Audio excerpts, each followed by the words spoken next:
So, magkakanta naman si Papa. So, mga kabes, hi guys, ngayon naman mga kabes, andito ulit, bunog naman yung kinuha. Nakabiyag naman tayo ng money paper bill, Philippines. Tapos mayroon pang bayaning muka. Bayaning mukang Pilipinas. Yung mga tao, kaya iwawagay yung bayani para hindi peke yung mga pera. Para hindi peke yung mga pera. Mas peke kasi kung walang bayani na pera ng tao, dapat may bayani kasi peking-peke yung pera kapag walang bayani, mga kabes. Ito, i-shake-shake niya mabuti. Mawakas maigi.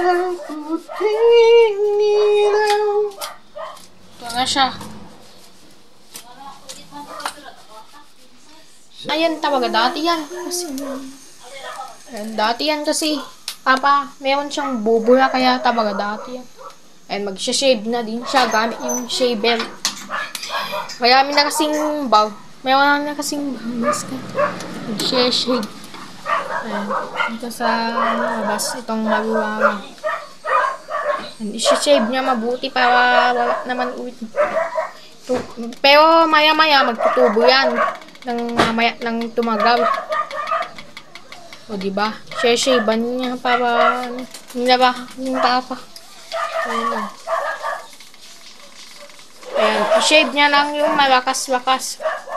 Baka mag-grow naman yan. Continue to grow in shave hair. Ayan. Parang buhok-buhok siguro. Body yan siguro. Yan ang body. Katawan.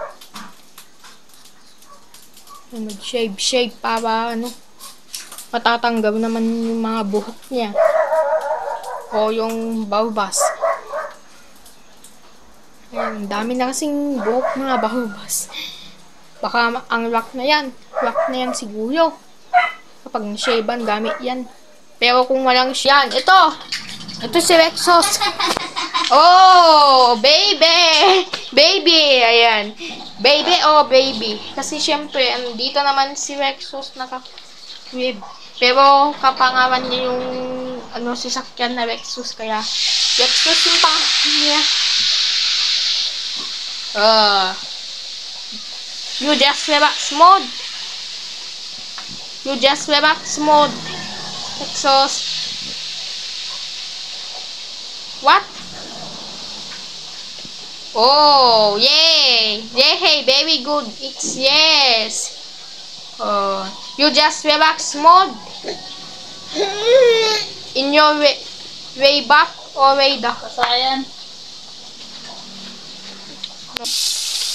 Tagal pa. Wag muna tayo lapit. Baka mabuyag tayo sa tausik ng mata. Ay nako, mga kabes. Dapat wag tayong lapitan kasi baka tatawsik labong-labo na kung napainit. Yan, dapat pahina lang konti.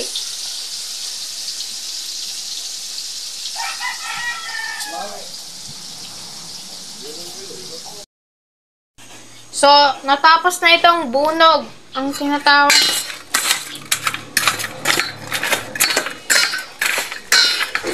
Ayan, kung gusto niyo kumain lang kayo lahat ng mga person ba?